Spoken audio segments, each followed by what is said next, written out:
Hello. इसमें start करेंगे हम छत्तीसगढ़ में कलचुरी कालीन गढ़ व्यवस्था। ठीक है, तो छत्तीसगढ़ में गढ़ व्यवस्था कलचुरियों की दो शाखाओं के मध्य विभाजित थी, जिसमें छत्तीसगढ़ की शिवनाथ नदी के उत्तरी भाग पर राजा के अधिकार क्षेत्र में आने वाले 18 गढ़ और दक्षिण भाग पर रायपुर राजा के अधिकार क्षेत्र में आने वाले 18 गढ़ आते थे।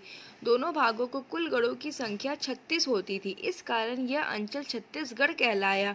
कलचुरी प्रशासन के अंतर्गत प्रत्येक गढ़ 84 गांवों से मिलकर बना होता था। छत्तीसगढ़ के इन गढ़ों का नाम इस प्रकार है। तो इसको कंटिन्यू करने से पहले वीडियो को लाइक करें, शेयर करें एंड सब्सक्राइब करना ना भूलें, ताकि आने वाली वीडियोस की नोटिफिकेशन आपको मिल सके।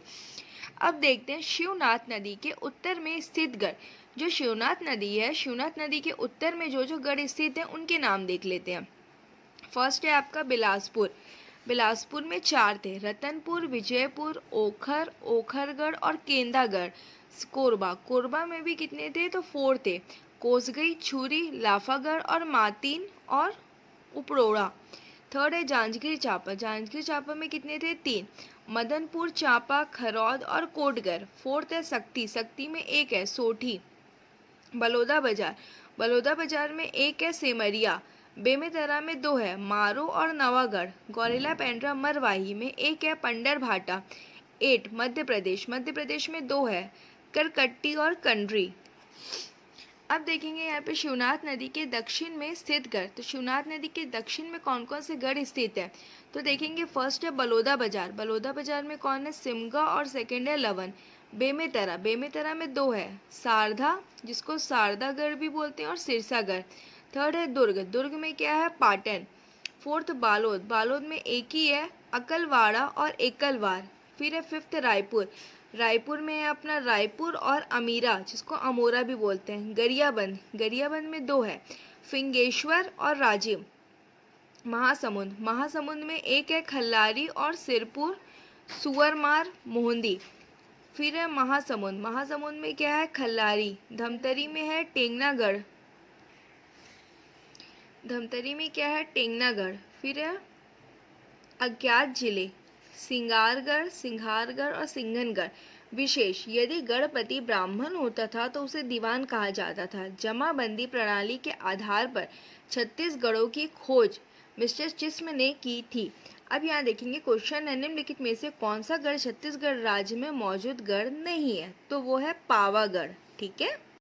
अब यहाँ देखेंगे कलचुरी कालीन आर्थिक दशा। कलचुरी काल में अधिकांश लोगों का आर्थिक जीवन कृषि एवं पशुपालन पर आधारित था।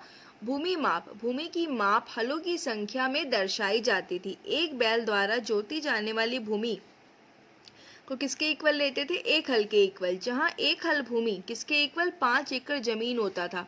तौल का मान: 5 सेर मतलब 1 पसेरी, 8 पसेरी मतलब 1 मन। सिक्कों का मान: 4 कौड़ी इज इक्वल टू 1 गंडा, 5 गंडा इज इक्वल टू 1 कौड़ी, 20 कौड़ी इज इक्वल टू 1 दुगानी और 16 दुगानी इज इक्वल टू 1 रुपया। अब देखेंगे कर व्यवस्था। भूमि कर, बाग बगीचा कर, चरगाहा कर, वन कर, आयात निर्यात कर, नाव कर, पशुओं में बिक्री पर नमक कर, खान कर, नदी घाट कर, घोड़े के बिक्री पर 2 पौर एवं हाथी के बिक्री पर 4 पौर। पौर से आशय चांदी के सिक्के से है, जबकि 2 युगा इज इक्वल टू 1 पौर होता था।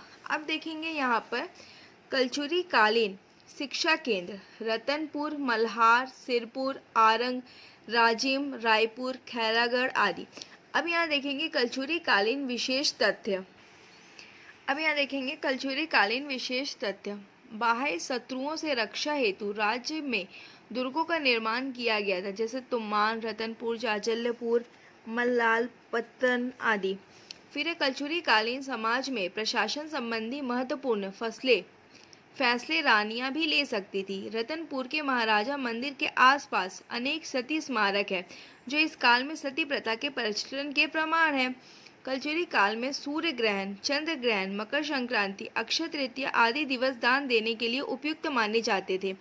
ग्राम पंचायत वाद विवाद का निर्णय करता था तथा फौजदारी मामलों में होने वाले जुर्माने को दशापराध दंड जुर्माना राजा अथवा दान प्राप्त करने वाला ब्राह्मण के पास जमा होता था। पंचायत के निर्णय की राजा के पास अपील की जा सकती थी। लाखावाटा, यह कलचुरी काल में विद्यमान जमीन अदला बदली की प्रथा थी, जो 1864-65 में भी जारी रही।